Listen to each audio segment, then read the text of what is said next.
All right, folks, this is Steve with Macro and Cheese. Today's interview is actually one that I did with a wonderful, wonderful woman named Tracy Carson. She had heard of modern monetary theory, she had considered modern monetary theory, but ultimately she did something most people don't do. She thought, hey, why not reach out to somebody who actually understands modern monetary theory and find out from them and see if they can answer my questions? So, this interview, this discussion with Tracy, was definitely a friendly conversation, a conversation that maybe many of you could have with friends at different times. Obviously, we know how tough it is to have these conversations on social media. There are very few that don't come into these conversations as a full cup ready to fight. But for those who genuinely are seeking and are interested in the conversation, these are the moments you live for. These are the moments you're excited to engage. And Tracy Carson was just a wonderful, wonderful host. She asked great questions and she was willing to hear the answers. And that makes her one of my favorite people. Here we go. Hi, everybody. I am so glad to be with you all this afternoon. I hope your day is going well. I'm going to let my guest introduce himself because I have a ton of questions. Let's go. All right. So I'm Steve Grumbine. I'm the founder of Real Progressives. Organization's been in existence for about 10 years. I'm a proponent of modern monetary theory, and I have recently shifted some of my focus to blending modern monetary theory with a class analysis to help leftists understand modern monetary theory and why it matters to them. Okay, I'm going to tell you what I think I understand about modern monetary theory or MMT. I'm just going to go with MMT. The federal government can pretty much generate money out of thin air. It does. It's the only way it works. Yes. Okay, so I got that part right. Basically, that's pretty much where I'm at in terms of my understanding. So let me take you on a mid-range drive. There are currency issuers and there are currency users. This is the key insight to MMT. We understand that you're either the currency issuer, you have the power over the currency, or you're the user of the currency. Okay. In the case of the United States, we have a US Constitution that says Article 1, Section 8 says the power of the purse belongs to Congress. So Congress alone can levy taxes. Congress alone can spend money into existence. And what it does is it writes a law. And that law then in turn generates instructions. Those instructions are then given to the nation's central bank, the Fed, who then keystrokes dollars into the Treasury's bank account. And the Treasury then spends that money into existence wherever the bill, we have Medicare for all. You're going to send checks to doctors. We have Social Security. We're going to go ahead and send checks to retirees or people on disability or death survivors, et cetera. So ultimately, the federal government is the currency issuer. And by law, it created the nation's central bank, the Federal Reserve. Now, I know there's, a lot of conspiracy theories and long-winded tales from the fire pit that people talk about. And I'm not here to defend the Fed. The Fed and the people that run our government are not people that I would want to run the Fed or run the federal government. There are ideological reasons for that. But MMT is not ideological. MMT is just, this is how we do things. This is how it works. So by spending the money into existence, the government doesn't have a stack in the bank pallets with printed dollars, doesn't have any of that stuff. What it does is it spends the money into existence. And then, so we don't just have money piling up everywhere, the government then in turn taxes some of it out of existence. It deletes it. It's gone, never to be respent, never to be seen again. Think of it like Sbarro's, the Italian eatery. They have 50-cent coupons. They give them out to everybody. Do you think Sbarro's is going to go bankrupt if it doesn't receive 50-cent coupons? No, it's not. It created the coupons. Federal government doesn't go bankrupt because it needs your tax dollars. What it does is it needs you to need its dollar. By imposing a tax on that dollar, you now in turn need to do something to get that dollar so you can pay your taxes. That debt relationship that says, hey, you're going to need to pay taxes. You can't pay those taxes in Bitcoin. You can't pay those taxes in chicken legs. You can't pay those taxes in coupons. You can only pay taxes in US dollars because the government's purpose of collecting dollars is not for funding. It's so that you need those dollars. And it uses it as a way of controlling inflation. If they raise taxes higher, it's austerity. Your dollar doesn't go as far. If they go ahead and they lower taxes, now we have more money. But what did we see during COVID? We saw that the businesses out there said, they've got money. Let's raise prices. Okay. That's not the way it has to be. But in a free market economy where the government is laissez-faire and it doesn't control costs, it doesn't control capital, it doesn't control any of that stuff, we saw what capital does to labor. That's really the essence of it. MMT is a domestic currency that is traded around the world, has nothing to do with the government's ability to buy and sell things that are available in US dollars. So all this faith in the dollar stuff is standard libertarian logic that doesn't really hold up. As long as something is for sale in US dollars, our federal government can purchase them. That's it. I was almost there. I was like, you had me right up until you got to the taxes portion. Because again, I'm really new to this and I want to do this for all of the people who said I talked about MMT and somebody was like, what is it? So if I'm understanding this right, it sounds to me like the government is making me pay taxes, the federal government, not state government, for no reason. Like they don't have to tax me. Well, they do need to, because the only reason why our dollar is worth anything is because it's able to solve the tax problem. This is the way it is everywhere in the world, right? This is the way it is in China. It's the way it is in Australia. It's the way it is in Canada. It's the way it is in the UK. Same everywhere. It's even the same in the Eurozone, even though they don't have their own central bank for their own countries. The folks that are on the Euro are kind of like states in the US. They don't have the power to create currency. Only the Troika, the European Central Bank, does, which is not a national bank in that case, right? So they, in turn, spend money into existence the same way, but the Troika, which is the central authority on their dollar, sets the rules. And you'll see right now, Europe has started to loosen its restrictions on deficits because they want to militarize. All of a sudden, now that Trump pulled back military support, Europe is having to militarize. They're suddenly taking on a neocon perspective, and they've dropped any kind of deficit constraints and said, spend, spend, spend, just get your military built up. It's a terrible thing, but it is the way it is. Okay, I'm getting closer. I'm really trying here. I'm like, okay.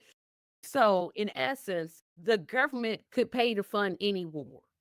Although Anymore. we don't like war, we're morally Right. opposed to war. They could fund Medicare for all, Easily. reparations, Yep. $2,000 a month checks to every American. Right. They could. They could. Yes. So the black delegation, because I know I have black supporters. Thank you very much. We've been knowing this, right? We have always said that the government does what it wants to do. Yeah. And this is a perfect example of the government literally doing what it wants to do. If it wanted to solve all of these problems that we have, we should technically not even have homelessness because we could just spend money to correct it. Let me just fix one thing, because this is where a lot of people say, well, Steve, you didn't tell them all the gotchas in there, right? The gotchas are you got to have the real resources to purchase. Because if you just spend money without the real resources available, you set the conditions for inflation and you don't give people what they needed, right? So, for example, hypothetically, we say we're giving everybody, forget Medicare for all. It's a trash program. Make it National Health Service for all, where we just go in and we get served, period, right? No problem. If you don't have enough doctors, if you don't have enough nurses, if you don't have enough gurneys or phlebotomists or, heart surgeons or whatever, you're going to run into problems. There's not enough real resources. So you need to build up the resources for whatever you're going to do. And this is one of the few times I'll tip my hat to Biden, which is almost a non-existent thing. But he created this CHIPS Act. And what they did was they recognized that buying these chips for computers and all that stuff abroad, when there was supply chain breakdowns, put us into a major problem. We didn't have the ability. We didn't have the real resources. So we needed to bring production of those chips home so that we didn't have that kind of national security issue, number one, and didn't allow others to gouge us, number two. But in reality, it's all about preparation, right? So when people hear you're just printing money or you're just spending money, you're just, blowing money, whatever, we got to save money. It's really a lie. It's not a real thing. But what is real resources. If those real resources aren't available, then you're going to have real problems. I'll give you another example. I have horrible teeth. I'm missing almost all of my molars right now. I barely have any bite at all back there. And part of the reason is that I didn't have the money or coverage to get dental work done. But there's a lot of people like me, I'm finding out. I'm finding a lot of people have all these luxury bones missing in their mouth, right? Here. Yeah. Right. So what happens if suddenly all of us have the ability to go get our teeth fixed right away? Like suddenly they give universal dental care, boom, done. You already know there's going to be lines. You're going to be waiting 6 months for service because they didn't prepare for it. They didn't get enough dentists out there. They don't have enough access to the real resource, to the services that we need. It's sort of like when you think about water, drinking water, potable drinking water. What happens if all the water is poisoned and you only have a small area where you can get clean drinking water? That's a real resource constraint. Let's say there's big fires that sweep through the forests and there's not enough lumber. You can have real resource constraint on lumber now. So you can't build houses for everybody if you don't have the real resources. So it's important to understand that, yes, there's no financial constraint for the federal government. The federal government is the currency issuer. If it has laws passed that can make those things happen, then it can happen. However, if you don't have the real resources, it doesn't matter how much money you have. Okay, so that's important to understand. And that's also a trick of capital to control the supply. Pumping out oil, which might be a good thing for climate crisis, but might be a bad thing in terms of the cost of fuel, which we all depend on for heating our homes and getting around in vehicles or whatever. So it's always about real resources. There's no financial constraint there. That's the key. Right. And here's another thing I think I understand. So when I'm paying my taxes at the state level, because the state, Indiana, can't print money. It's a currency user. Yes, right. So when they're taking out taxes, it's building my roads, paying my teachers, et cetera, et cetera, et cetera. The federal government, if I'm understanding right, doesn't have that restraint. That's correct. Okay, so now I got that part. Here comes my next question. Why do I always hear politicians, especially presidents, talk about reducing the deficit? That's the part that just, I'm like, okay, that's not making sense because they're saying, we have $39 trillion in whatever number it is, they said Debt. trillion dollars in debt. Could we just erase it? Let me help you. It's just so easy. It's not even funny, right? The government, statutes wise, says that every time we spend money into the economy, okay, we got to offset those with treasury bills. We got to sell treasuries out there. But it happens after we've spent the money. It could be completely done away with. There's no reason for us to sell bonds whatsoever. Because really what bonds end up being is free money to rich people. Okay, that's all they end up being is free money to rich people. It's like payola. Hey, we want to do this thing over here. Well, you can't do it if you don't pay us our whatever you want to call it, man. It's like they're holding you hostage for it. But we don't have to do that. However, there's another angle here. When China sells goods and services into the U.S., and let's be fair, we buy an awful lot of stuff from China. Okay. We make nothing. China gets a U.S. dollar, a bunch of U.S. dollars. What the hell does China do with U.S. dollars? China is 3 times the size of our population, maybe more, maybe 5 times, 6 times, huge compared to us, right? They have got resources, natural resource out the wazoo. They got productive capacity you never even dreamed of, okay? China doesn't need U.S. dollars. The only reason they would have U.S. dollars is to help facilitate transactions between the two countries. It doesn't require them. It uses the yuan. YUAN or renminbi is the Chinese currency. They don't care about our dollar, really, okay? So what they'll do is they will buy treasury bonds. They will buy bonds with their dollars that they receive from selling goods and services into our country because you can't buy treasury bonds with any other currency other than U.S. dollars, okay? So it's not really debt in the way that you think of debt.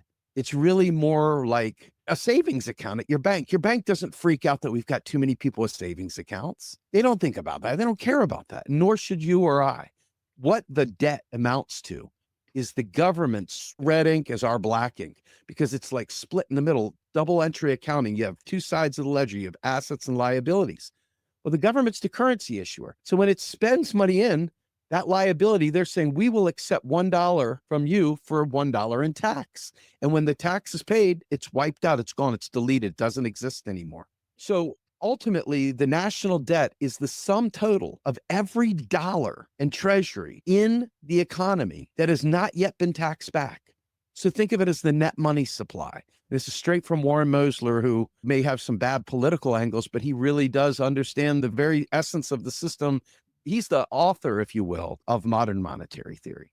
I do not agree with his politics at all, but I do agree he is the guru, if you will, of understanding the system.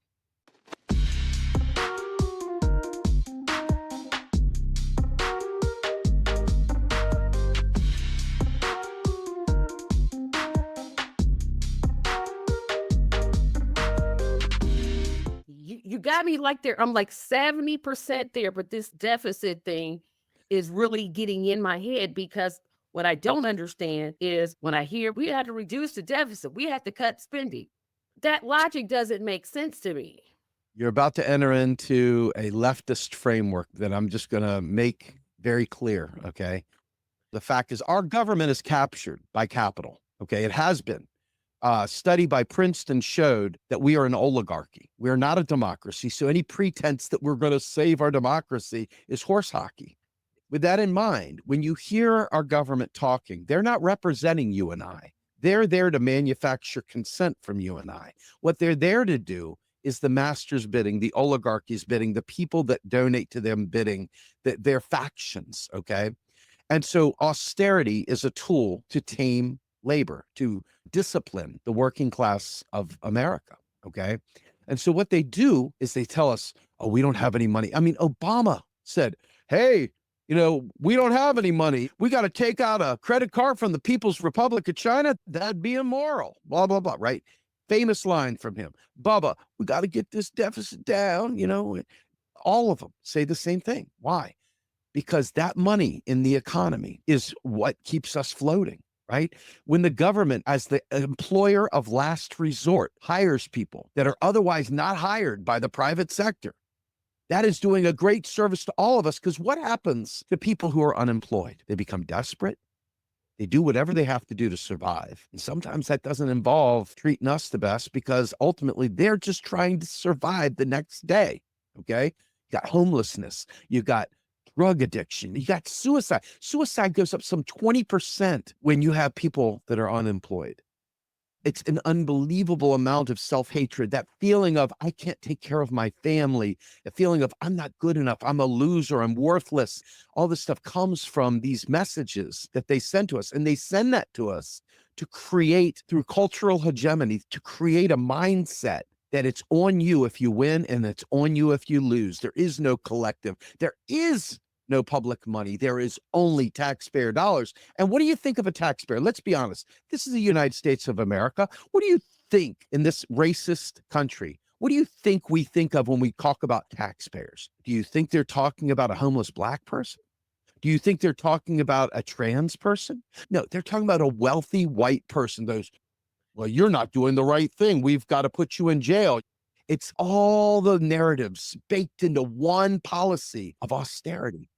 And so all the things you see there are them playing on your idea of a household budget. When you don't have 50 bucks in the bank, you can't spend 50 bucks. You go ahead and put it on a credit card, but you're going to have to pay it later, right? So they play on all these mind games that you and I have to deal with. But we aren't currency issuers, are we? We don't create that money out of thin air. I'm so glad you brought that up because I hear people say, because I'm in contact with a lot of Trump supporters. I don't know how that happened, but I am. That's just my world. My range of contact goes from blue MAGA to red MAGA. I'm just all over the map. And I hear people talk about, well, we should run America like a business. And I'm like, no, our government isn't set up to make a profit. Our government is set up to defend us against harm. I know in theory, it's set up to defend us from dangers overseas and internal. It's set up to promote the common welfare. Now, does it do that? No. But that's what it's ideally should be set up for. And when I hear this statement, which I've seen you enough on Status Quo to know, it does what I call irks you. Like it's just like you just gotta go off when I hear this statement. I don't want my tax money to go to, and Social Security is the main one. Me telling people, well, you actually don't pay into Social Security. It's like I'm saying the earth is flat, definitely flat. Let me jump in there because this is such a big deal, right? So have you ever seen those rubber hoses in the road that they put out there to track how many cars have gone by a certain intersection. They run a wire across the road, and every time trucks or cars run across, it ticks. Oh, there's another car. There's another car. They do it for studies. They do it for all kinds of construction work and stuff. But anyway, Social Security Trust Fund is kind of like this tracker. Tick, tick, tick. You put another buck in there, tick, tick, tick. But it's not real because all taxes are deleted at the federal level, all of them, including FICA, right? So way back when FDR started the Social Security program, he knew that most people would freak out if they thought it was a handout. That's the way they framed it. It would be a handout. So what he said was, we'll create this FICA thing. We'll create this trust fund thing that will track how much you pay in each year. And that way you'll always feel entitled because you'll always believe it's your money. But in reality, there's no 1919 hay penny from Granny in the trust fund. It doesn't work that way. It's a spreadsheet, basically. Okay. And so we could, in fact, let me go back for a second. Paul Ryan. Paul Ryan was interviewing Alan Greenspan on Capitol Hill about Social Security. And he asked, wouldn't it be true to say that if we created personal retirement accounts, that it would make Social Security more solvent? In other words, privatize Social Security. And Alan Greenspan, who is not in any way, shape, or form one of us, he is a bad guy. Okay. He's a bad, bad guy. But Alan Greenspan said to him, well, that's not true because there's nothing preventing the federal government from spending however much it wants on Social Security. The question is, I couldn't believe it, do we have an economy where the real resources are available for purchase? That's the trick. We can send them as much money as we want, as long as there are the real resources. So this has nothing to do with FICA. There's one key sentence inside the Social Security law that says the trust fund will have the authority to authorize payments. That doesn't mean it pays it, because if you look at any Social Security check, it's got the Treasury on it. It's not coming from the trust fund. It's coming from the Treasury, okay? So when you think about it, what they're doing is they said it has to be solvent within this trust fund, and the trust fund's the only one that can give authority to make payments. It's a bunch of BS. You put the aluminum foil hat on, you rub your belly, you stand on one leg, it's got the same effect. The only difference is it's written into law. So if you want to save Social Security, you eliminate that framing of authority to make payments and the trust fund. There's no need for the trust fund whatsoever. In fact, there's no need for FICA whatsoever. Eliminate FICA altogether. That should get your MAGA friends happy. Hey, we'll stop taxing you FICA dollars. Would you like that? And we'll raise it. Instead of only being however much, maybe we make it $5,000 a month for retirees. Wouldn't that make for a nice retirement? You know? And so ultimately it comes down to people don't understand. So they're like, we got to tax the billionaires. Well, whatever you tax for funding in your mind, you have to keep in perpetuity, because if they ever go away, you won't have funding for your program. So that means you're hitching your program to billionaires. You need billionaires to fund your programs. Think about how really ludicrous and stupid that is. Just not only because that's not how it works, but why would you want that, right? So the idea is do it. Screw them, just do it. And as a leftist, I've always said that, look, tax the billionaires. We should, in theory, but then you just ask, like, what if they all leave? We don't need their money. We don't need their money. Here's the thing that kills me, right? And Stephanie Kelton has a great tweet out there. If you ever put the name Stephanie Kelton and Robin Hood into Google or into Twitter, you'll find a tweet thread where she talks about, I don't want to wait around chasing gold coins in a fiat system, looking for rich people money, when in fact we should just do what must be done. We don't want to let the planet burn up. We don't want to let people die in the streets. Why not just do what we have to do, and then we can worry about taxing them differently, because taxes don't fund any of these programs. And by tying a tax to a program, you immediately set the stage for a war. There's no need for it, but I'll get into another part of this. I don't believe we can vote our way out of this to begin with. That's the other part of my leftist thing right there, is that this is a bourgeois manifestation of consent manufacturing. We're an oligarchy. We believe, because that's what we've been taught all our lives, and it's scary to think, hey, we don't really have a democracy. But the quicker we get to the point where we recognize we are in an oligarchy and we do not have a democracy, then we could start taking Fred Hampton up, and we could start doing the things that we know need to be done. And we don't do that because we're scared. We're terrified. I know I'm terrified. I'm older. It scares the heck out of me. But I recognize that just because the placebo of voting makes us feel giddy, and I mean third parties, I mean 100th parties, I mean the duopoly. This system was built for wealthy white landowners. The Constitution, every other document since then, has always been there to prop up private property, to prop up the goals and desires of the wealthy. We have always been an afterthought. Even when we win some minor concession, it is always just very much manufacturing consent, very much a veneer of democracy, and very much not the way we're going to ever lead a life without having all of our vanity bones missing from our mouth, right? These luxury bones. So to me, the key here is we fundamentally believe the government is there to serve us. And I love government. If we had a government for and by the people, I'd love it. If we had a democracy where we actually all voted for things and we actually got to see the results of our votes matter, I would love it. That's not how this works. It's not real. And Princeton's study has shown that. And there's millions of other studies that show that we are captured. Our institutions are captured and so forth. So when you hear Doge and you hear Musk and you hear Trump doing this, they're playing on the right-wing foolishness that thinks it's their hard-earned tax dollars going over there and pay for that narrative good that sat there and screwed around and got high and didn't go to college, didn't do no work, didn't do this, that, and the other. And they got this thing in their head. And so they're playing to that. And then worse, Musk would like to privatize most of the government because he is a billionaire. And what would happen if it was privatized? He'd become the first trillionaire. Right? He could use his PayPal as a payment system. He could skip over. He could do all kinds of nonsense that would fatten the wallets of oligarchs instead of building for the public purpose, which you and I would imagine, would want, right? All these things are like, if we make it easier on the people, then we're going to make it harder on the capitalist. They're there to serve capital. They are not there to serve us. And that has to become clear in our brains so we stop asking silly questions like, well, why won't they do it? Well, they won't do it because they don't serve us. It doesn't serve their interest. Wow, that was a whole lot. Sorry. No, that's okay. I always make this statement, and you may not agree with it. It seems like our public officials are hesitant to pay for things like SNAP benefits, medical care, etc. But one thing that they always seem to find money for is war. I'm going to use broke because I'm just a common girl. That's how I speak. We're as broke as they say we are. We in a war, and because we've had so many of them, I get it confused. I get them all confused. We were spending $300 million per day.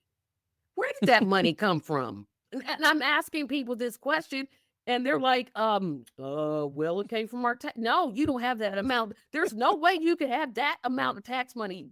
I don't care if they tax every single American 50 extra. There's no way our money is ever going to pay for a $300 million a day war. A day, not a week, not a year, every single day. That's right. Well, ask yourself the question, what are we going to war for real quick, right? So you've got everybody with their Ukraine flag profile pictures, and they're absolutely smitten with, I stand with Ukraine, right?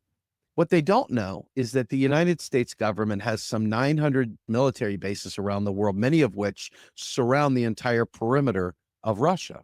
And what they don't realize is that the United States is using NATO, has always used NATO. NATO has always been an extension of US imperialism. And what does the US government need to do? The US government needs to be able to get real resources from these countries because we don't manufacture things here. So what do? They destabilize, they create coups, they do whatever it takes to keep other countries in a place where they can be controlled by US interests.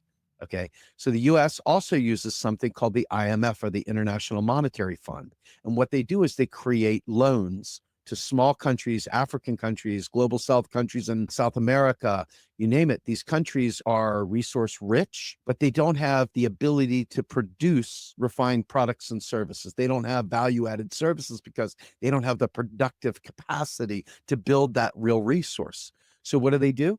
The IMF gives them a loan, And that loan gives them a bunch of things called structural adjustments that forces each of those countries to do certain things like open their markets to US interest, open their markets to capitalism. And then each of those countries, in order to pay the debt that they've now taken on from the IMF, sells their real goods and services on pennies on the dollar to the US or whoever, just to pay their external foreign debt. Remember, I told you the US government can buy anything for sale in US dollars. What they can't do is run up foreign debt payable in a different currency. Okay. So these other countries don't have it like the US. The US has an exorbitant privilege of being the world's reserve currency, the primary. There's a basket of them, but it's the primary one. So these countries have to do something to get US dollars. So what do? They have to sell the things that matter most to them. Their own food, instead of feeding their own people, they have to sell it to the US to get US dollars to finance their foreign US dollar denominated debt. I don't know if this makes sense, but it's like, let's say it makes Steve bucks. You have Tracy bucks, okay? But Steve bucks are the big facility transactions all over the world. Tracy bucks are only good in Tracy's little neck of the woods. And so you want to do good business with me because I make something you don't have. And I say, well, you need US dollars to buy it from me. You're like, well, how do I get US dollars? We don't have any US dollars. So you might go in the Forex market and trade your currency in for whatever the exchange rate is to get US dollars. But a lot of times you may not have enough to do that. And so what they do is they put you into debt peonage. They put you in debt. They give you a US dollar denominated loan that you now have to pay back with your real resources. And this is how the US has dominated the world. And the only way to do that is through militarism. Okay. We had a guy on named John Perkins who wrote a book called Confessions of an Economic Hitman. And what his job was, he would go to these countries. He would say, I got $1 million to you, Mr. Leader. I will pay you $1 million as long as you make the world sweeter for my people back here. Or on the other hand, I've got a gun. You take your pick. You want the $1 million or want to get killed? And so this is the way we do diplomacy around the world. We do it covertly through CIA. We do it through a number of ways. Okay. It used to be like, oh, that's just conspiracy theory. Now it's kind of a wide out in the open, right? So when we think about war, war is another fascinating way of pumping money into the economy, because what they do, the federal government says, we need 10,000 planes, we need 50 million bombs, we need all these things. So the government then, just like I told you before, they pass a law. That law creates funds by sending instructions to the Fed. The Fed then puts that money into the Treasury, who then spends it to those military contractors. And guess who gets it from the military contractors? The workers. The workers then spend that in the economy. All the military bases around the country, that right there is what many of those communities survive on, is the military in their community buying and selling goods there. And then they did something super, super sneaky, tricky. They started building each little widget in all the different states of the country. So if you cut the F-35 program or the whatever program, right? The seats are manufactured in Texas. The buttons are manufactured in Vermont. The whatever are manufactured. And so each state is like, no, man, we need our money because that will go crazy. Because remember, states are not currency issuers. A lot of well-meaning people got on this band. We're going to do healthcare state by state. We're going to do this state by state. We're going to do reparations state by state. You can't do it that way. You can't. You physically can't do it. That's why there's a FEMA, federal emergency. I mean, if you have tornadoes coming through and blowing up everywhere, the federal government is going to be the one that provides funds to rebuild the area, because there's no way a state could do that. And it's a slight sidebar, but I think it'll play into the conversation about why war and why not this stuff, right? When you think about states, states are in a race to the bottom. All of them are competing for how to get rich people into their state, to get business into their state, and they'll fight each other. Hey, Texas will literally give you zero income tax down there. Come on down to Texas. We're open for business, right? And all those companies that are up in Detroit, Michigan, and Buffalo and old Pittsburgh, back when the steel mills, they relocate. And you look at what happened in Hershey, Pennsylvania, with the Hershey chocolate factory going to Mexico. I mean, they leave whenever taxes go up, whenever the cost of doing business is too great, they leave.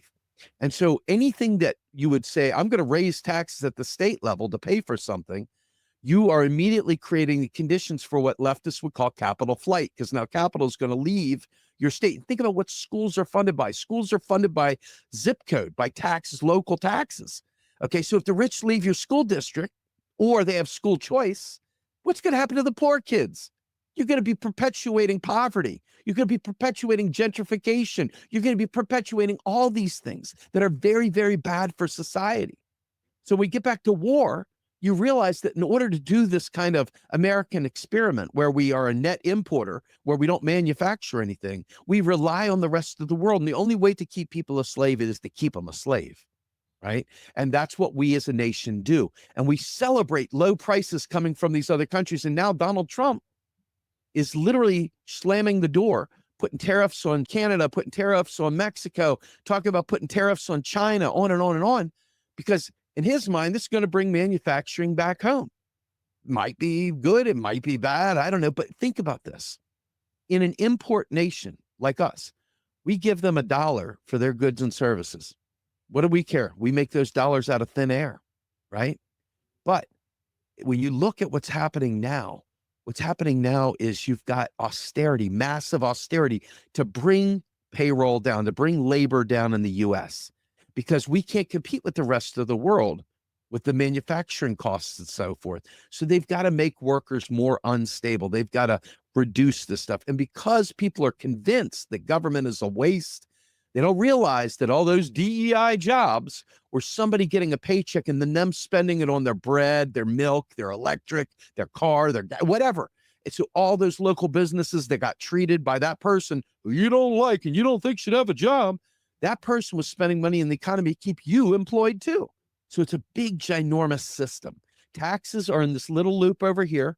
They take money out of the economy and they literally create the conditions, whether we're going to have high inflation, low inflation, more buying power, less buying power, but spending is always separate from taxing. They don't have any relationship to one another.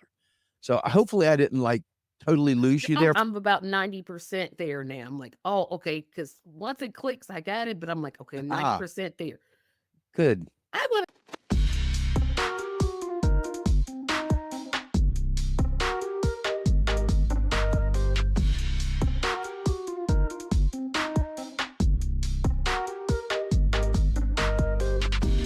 to talk about BRICS. If you all don't know about BRICS, it's I'm going to get these countries grown. Brazil, Russia, India, China, Saudi Arabia, and some other countries have gotten together and said, screw you, US economy. We're gonna just not use you anymore. Did I get that right? Not exactly, but close enough. What they're doing is they're creating a trading block, if you will. They're creating a zone that doesn't require the use of the US SWIFT system, okay? The SWIFT system is how we were able to cut Russia off from all of its US dollar holdings, okay? So by pulling them back from that system, they're able to transact with each other without dealing with the US cutting them off, okay? Doesn't really change anything for the US. They're still going to do business with us. And if they want to sell their goods and service into the US, they'll still need to use US dollars to do it. Nothing changed there. The difference is that they're taking away some of the tools of empire, which are the ability to sanction someone. So the SWIFT system is the international payment system that the US owns, basically, the dollar system that we use. By getting out of there and transacting without including them, that is allowing them to have more autonomy and more freedom. The problem is, and I'm a big fan of China, okay, but there are those that would raise the specter of be careful not to build in the hierarchies that are over here on the US system into the BRICS system, because there's still a lot of people out there that don't understand money. And there's a lot of those countries that are like, we got to go on a gold standard, we got to do this. And ultimately, I know there's people out there that don't have a clue about economics that swear we need to go on a gold standard. It'd be the biggest suicidal thing we ever did in our lives. But there are still those countries out there. This is still forming, right? One of the reasons why the US was able to dominate the way it did was after World War II, the rest of the world was pretty much blown up. They didn't have manufacturing capacity. Their currencies were in the toilet. And so the US government, because it was over here, over there, we were over here. We didn't get blown up. Okay. So we had all this productive capacity. We had a very stable currency, and we were able to become the hegemon of the world. All right.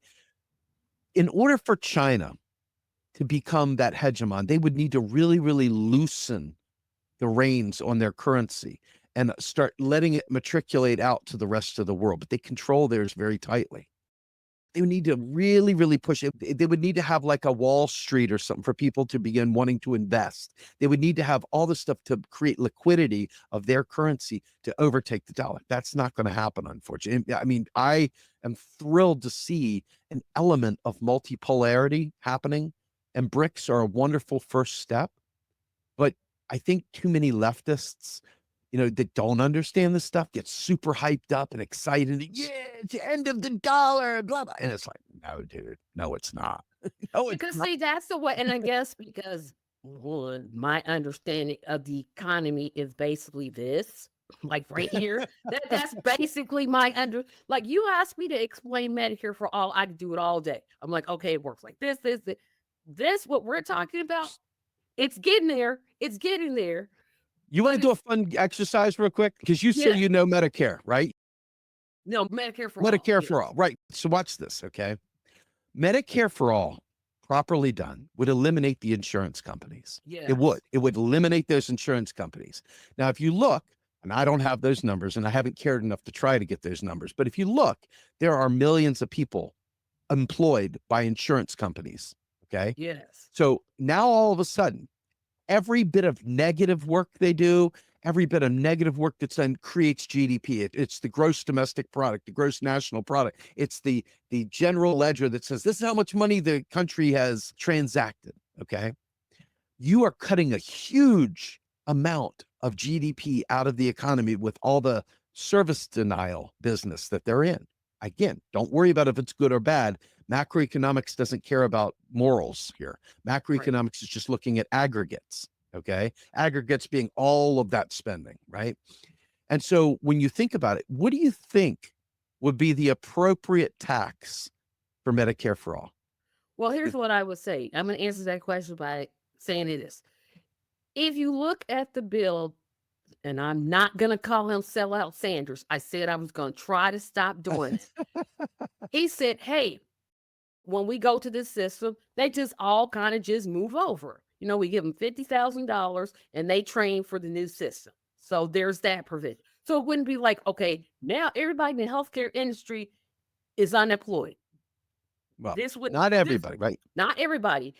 This wouldn't be a overnight. First of all, if it happens, one, I'm gonna be like, "What? It actually happened?" But it's not gonna be an overnight thing. It may maybe take 2 years. So these people will be learning the system, and then eventually Aetna, Anthem, Humana, they would just go by the way of the storm. So I've always thought about it in that way.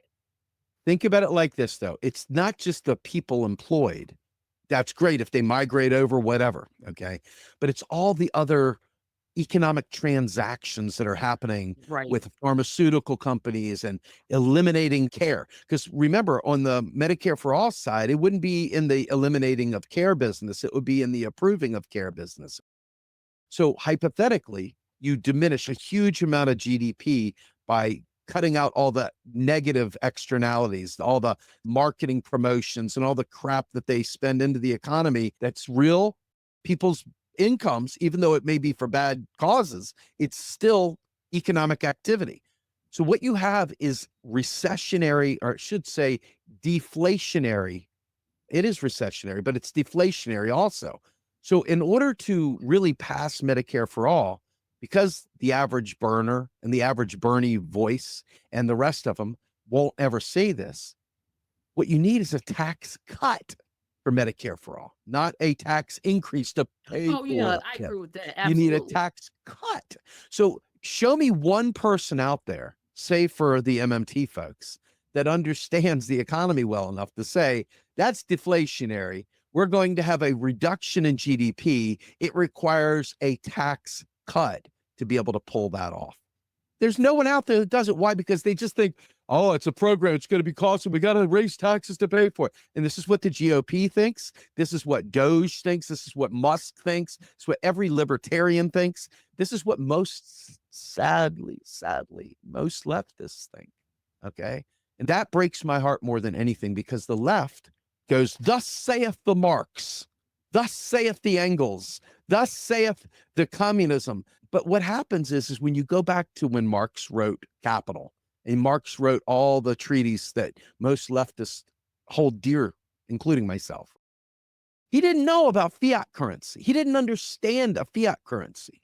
So to him, it was gold standard logic. It was gold. It was trading in commodities and things like that. And the first couple chapters of Marx Volume 1 for Capital is nothing but talking about commodities and this wild exchange rate. This is what most leftists live and die on, okay? Use value. The entire thing is based on an understanding of commodities, when in reality, a fiat currency doesn't work that way. We don't go to a private bank to fund Medicare for all. What happens is the federal government speaks it into existence. Now, whether you want to, well, the Federal Reserve's the only thing federal about it, it is the nation's central bank, and it was created by law, by Congress. It's a creature of Congress. It is controlled by Congress, whether they choose to exercise that control or not. Okay. It is a creature of Congress. It's not the other way around. We are not a creature of the Fed. We, and I say we loosely because it ain't we, because we don't have a democracy. And I'm going to stand on that till the cows come out. But if you understand that, Medicare for all would be deflationary. It would be something requiring a tax cut. So this is why MMT isn't just about we can print money. MMT is really about understanding the way a fiat currency works. It's not some loosey-goosey way of saying we can just spend to infinity. No, if we've got full employment, real resources to tie it up, you can't spend more unless you've got another way of producing without labor. Maybe we need immigrant labor. Maybe we need other things. Maybe we need automation, right? But what we're seeing is a lot of jobs going away via automation. And there isn't the kind of creativity that's creating new jobs. And so we're going to deal with a very, very unemployed society if we don't worry about creating things like a federal job guarantee, which is a core MMT component, providing everyone a job that wants a job, payable by the federal government, administered at the local level. You would think the Republicans would be for that, because back in the day, I did get SNAP benefits. They always people who get SNAP benefits, they don't work. They just sit around and they just eat bonbons and they don't do anything Right. but drugs and not. You would think, okay, this party would be for a federal jobs program. No, no. It's like, do you hear yourself? They think anything the government does is inherently wasteful. They think anything that the government spends on is inflationary.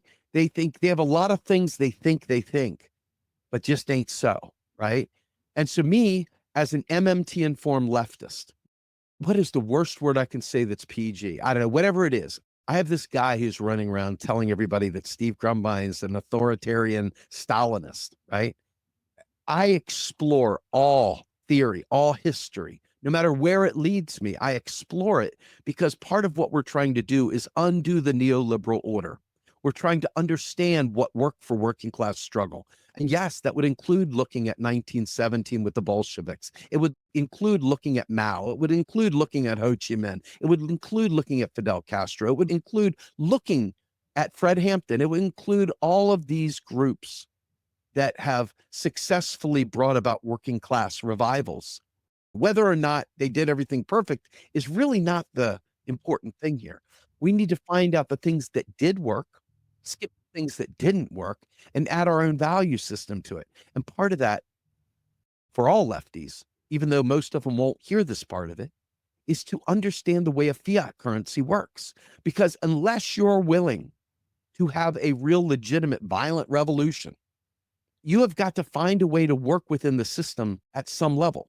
Now, I'm not talking about working within the system of Democrats, Republicans, Greens, this, that, and the other. I'm talking about you need to understand the way the monetary system works.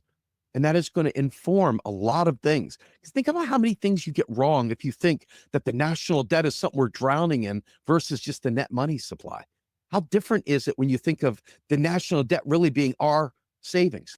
Now, here's where that one gets tricky too, because it's an aggregate. We don't look at stratification. Stratification means power dynamics inside the income, right? So when you look at income distribution in America, it's sick. It's perverse. We are talking about the richest of the rich gaining money hand over fist every minute of every day. Some of them making more in 10 minutes than people make in an entire year. Many of them. And so when you think about that, when you say the government's red ink is our black ink, well, it's not our black ink. If it was run by socialists, if it was run by leftists, then maybe it would be our black ink. But instead, it is our black ink. And the more they cut on the government side, the less little people like you and I have. But the rich get richer, and they keep getting richer. So it's important to understand that taxes don't fund programs, but taxes are a way after the fact of clawing back some of that inequality. I would prefer we did it on the front end so we don't have to try and claw it back in taxes simply by spreading the wealth. But they don't do that. They don't spend on the bottom. They don't spend on us, the working class. They spend to the rich and let the rich trickle it down to us. And if it makes it to us, great. But in reality, that is what we're dealing with. And that's both Democrats and that's Republicans. And sadly, that ends up being Greens and anyone else that sadly thinks taxes fund spending. And that's why I wanted to do this show, because even I fell into that trap. I was like, well, I'm paying into Social Security. It should be there. And then I don't know who told me about MMT. And they're like, you are so wrong. You are so wrong. And I don't know who that person is, but thank you. Because that's the way, if you talk to Joe Public, Jane Doe, that's the propaganda tool, right? How Yep. many times have we heard, well, my hard earned tax dollars are paying for these wars? Yeah, we could technically pay for them, although, again, we should not be paying to kill people. That's morally reprehensible. But technically, the government just, like I said, there was a war that cost $300 million per day. But we're still here. If we were drowning in debt, like the libertarians say, Yep. that would have just wiped us out. Let's go back to the 80s when Margaret Thatcher and Ronald Reagan were paired at the hip. Margaret Thatcher famously said, there is no such thing as public money. There is only taxpayer dollars. Ronald Reagan said the same thing. So there was a video that unfortunately went out from Jen and Peter when I was on Generational Change that said, Shama Sawant and Jill Stein's economic ignorance, blah, blah, blah. That's not what the intent of that. It was a clickbait title, and I regret that they used it. But it's important to know, Nina Turner never misses a chance to say, we shouldn't let our hard-earned tax dollars Yeah, go. we're going to fight. Nina says it all the time. And then Shama says, well, we don't want our tax money going.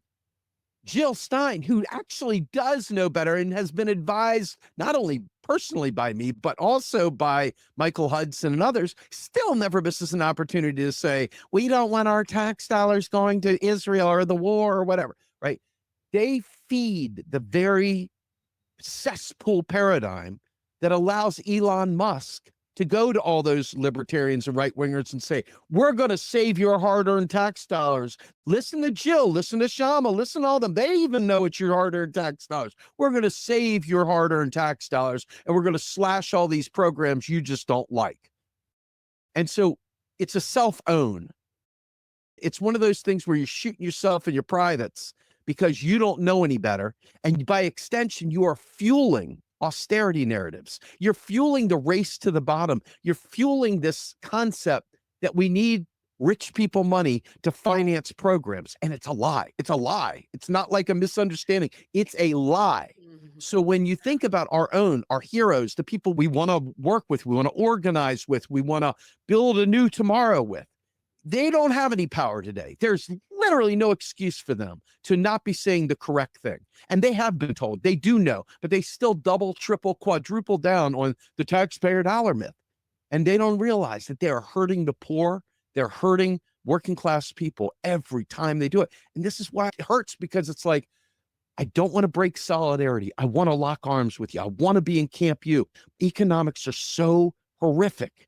Until you get this down, you can't do anything right, because everything starts with the money story. Absolutely. Everything.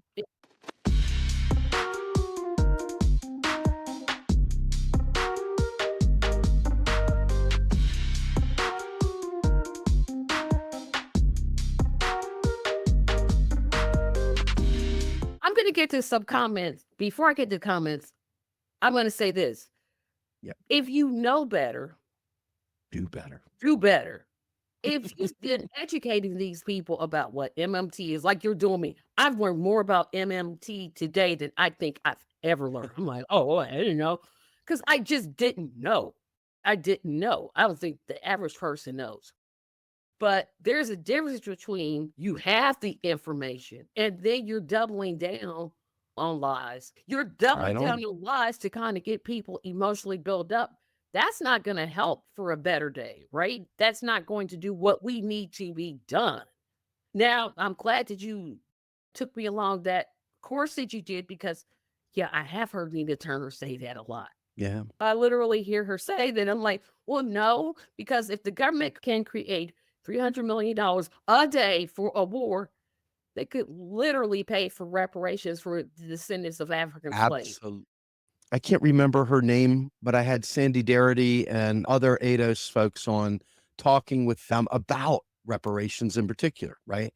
Sandy Darity, who is a really, really brilliant man, a scholar down there at Duke, he wrote a book called From Here to Equality. Please check it out. And it talks about the amount of money that it would be required. You couldn't do it at a state level. And there were state level reparations plans popping up everywhere, just like there were state level freaking health plans and all this stuff.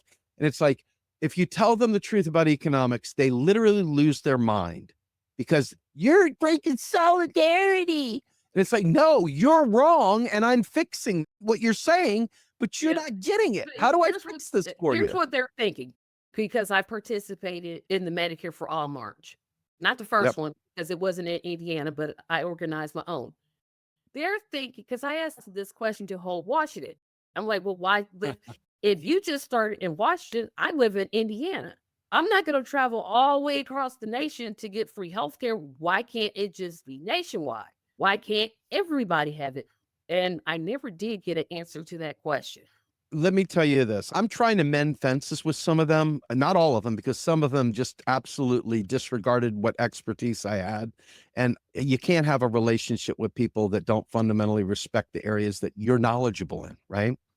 And so when I talked to them, I said, listen, I said, there might be 4 states in the country that have enough economic power to do some form of healthcare plan for their state. But there are many, many others. And there's something called the CAFR report, which is the comprehensive annual financial plan, basically for each state. Each state has to submit their CAFR report to the government. And it shows how many days of rainy day fund they have. It shows how full their pension plans are. It shows how well funded they are for a shock to the economy. And almost all of the states, almost all of them would go belly up quick. If you had any kind of COVID hit, or if you had any other kind of thing hit, you wouldn't be able to survive that. Not to mention, if you raise taxes, because at the state level, you would need to raise taxes to finance this effort. No matter how much it saves somebody, you would need to raise taxes. And by raising taxes, you're going to create flight. And this is the race to the bottom that they didn't want to hear about. I brought experts, people like Fadl Kaboub. I brought legal expert Bill Black. I brought many other people to the table.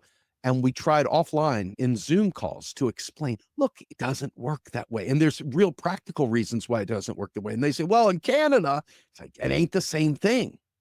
It is not the same thing. They didn't understand. When we have articles out there that break it down at a very granular level, guy like Jonathan Cadman, a guy named Jeffrey Ginter, many of them wrote extensively on this stuff and broke it down in very, very clear pathway to understanding this stuff. And it was like, we're already doing this, so we're not going to not do it. And that was that. We tried to talk to them all, and they got other people to say, no, that's not true. You're not telling the truth. And it's like, listen, it's simple. You can boil this down without any kind of rhetoric, without any kind of ideology. And you could say there's currency issuers and there's currency users. That's it. And yes, you can go ahead and put your money into stocks and bonds, and states do. States have bond holdings big time to help them survive downturns in the economy. But in reality, that's still not a currency issue, and that's still not adequate. And when you start getting down to brass tacks, You're going to create flight when you raise taxes. We've seen it in every way it's been done. I say the federal government should fully fund the states. There should be no unfunded mandates for the states. They should literally stop taxing at the state level, and they should put all the tax into a single tax at the Fed. They should finance metropolitan areas. They should finance municipal areas, whatever. If you want to have some sort of a secondary tax, I don't like it, but so be it. But in reality, the federal government should fully fund the states. And without doing that, the states are always in a place of precarity where they've got to reduce services for the poor. They've got to cut school costs. They got to dumb down programs for heating for poor people. I mean, there's so many things that go awry. Roads get left in ill repair. Bridges across the country are derated. There's horrible infrastructure problems everywhere because of this weird relationship with the states being currency users and the federal government being currency issuer, and the fact that the government keeps reducing spending and cutting costs, and the states have to find a way to cover that. And that's where we get really, really, really bad results, negative results. And I understand the way they answered it was like, well, if we can get it in Washington, then we can get it in Oregon and we can get it in Texas. I'm like, but wouldn't it be better if we just had our president just sign it into law and make every state, don't even give them like Obamacare, which is supposedly good. I guess I missed that whole train. Apparently, the Affordable Care Act, I'm supposed to be satisfied with. I am not. It's garbage. I said what I said. States got this option of opting out. I'm like, well, don't give them the opt out. Don't give them the opportunity. Well, yes, they can. They absolutely can. So I get what you're saying, but I kind of get what they're saying. Like if you started here, Right. then But it'll the just problem grow. is But the the problem is, four yeah, the four four states states, are 4 or left. 5 states that could do it, and then the rest of them can't do it. Yeah. And let's say this, watch this. What is the favorite thing that Republicans do, right? What they do is they watch a program that we underfund on the left. And there's no left in this country. And we never, there's no power left. Okay. So whatever the centrists do, right? They underfund it. And then the GOP goes, see, it failed. Every one of your programs failed. Well, naturally, if you don't put the required money into it, if you don't fund it properly, if you don't train people properly, if you don't create the real resources that train people for it properly, then you're going to have a failure of a program. And they don't want it. When you walk into an unemployment office, I talked about this a few years ago, probably about 6 or 7 years ago when I was on unemployment. And I walked into the office and I took pictures and I took notice. They had chairs with tape on them. They had windows with tape on them. There was broken clocks. Everything was dingy and disgusting, like they had gone to a Salvation Army and picked up old furniture for the unemployment office. And you're sitting there and you're wondering why everybody's depressed. And it's intentional, because if you go to other government offices, they've got nice buildings, they've got nice furniture, etc. And it was like, why are they trying to make the unemployed feel like absolute garbage? Why? Because they want you to think that being unemployed means you're a bad person. They want it to feel like you're in jail. They want it to feel like you did something wrong, that you're a bad guy, and we're here to get you out of this bad way of life, you unemployed loser. And it really, really struck a nerve with me, the kind of psychological stuff they do to try to precondition us to hate the poor and to do everything we can to gain distance between us and the poor. And I really resent the fact that I can't make people realize that states and counties and municipalities are currency users just like you, I, the business world, etc. The government, the federal government, is the currency issuer, period. End of story. Before we go, I do have a suggestion. Those series like such and such and such for dummies. Because I do not take what I'm about to say the wrong way, please. Because I sincerely appreciate you being on the show. But I said this last night. I think there should be like, I don't know, a video or something, a book. I don't know if people read books anymore. But like something for dummies. Not to say people are dummies, but something weird. Jordan and I will be doing a series trying to do exactly that. It'll be a collaboration between Real Progressives and Status Quo. But our own internal group, if we had more volunteers, I'll say, we would probably be able to take some of the old, we've got almost 320 episodes of Macro and Cheese. inside there some of the most incredible experts we've ever could imagine. And if we were to take those and create small videos from them with explainers tied to it, we have content forever. We have so much content. We just don't have enough horses in the stable to make it happen right now. Perhaps in the future, we'll be able to do even more of that. But what you said, there's no offense taken at all. Just remember, I'm a lay person. And believe me, if I could drop the F bombs and all the other bombs here, you'd hear the full working class voice going on. But that said, I'm not an academic. So when you hear the academics talk, it's even more academic, Yes, it was right? like, what? Huh? Because I don't think I'm a stupid person. You're not. You're Um, not. when I don't understand something, that's why I wanted to have this conversation because I literally was like, I don't understand. I What, think there's a Tracy? whole lot more people like me that just are like, what are you talking about? Why don't we do this? And this is an open invitation. Anytime you have a question at all, send me a message. I either know the answer or I know where to find the answer. Right. Okay. And so I'm more than happy to answer those questions. I devote almost all of my free time, not with my family or work, to this mission. And so anything you need whatsoever, if I can't answer it directly, I will try to find someone that can. I'm happy to come back on. I'm happy to talk to you offline. I mean, I'm happy to be on a show because I want more people to hear it. But whatever question you have, there's no question I won't answer for you. I'm working with the newly to be formed Justice for All party. And this is one of the things I definitely want to say, hey, yeah, we got to stop this with my tax dollars. No, we can't do that no more. And I don't feel like I know enough to take the group. It's like, here, this is what it means. I'm happy to talk to anybody at any That's what I time. really wanted to know. Yes, okay. Anytime. I'll Sometimes, do the best I can. yeah, so that's what I wanted. I feel like you've given me so much education. I really, really, really enjoyed this. I really did. I'm so glad you could come visit. And whenever that time comes from, like, could you come back on? You I'll tell make me time when. for you. So I appreciate it. Like I said, I just learned so much. So catch Steve on Status Tube on Tuesdays, Macro and Cheese podcast on Saturdays at 8 o'clock. You can watch it anytime, wherever you download a podcast. Yep. I will see you all later. Have a fantastic day. Thanks again. Take care. You got it. We are out of here.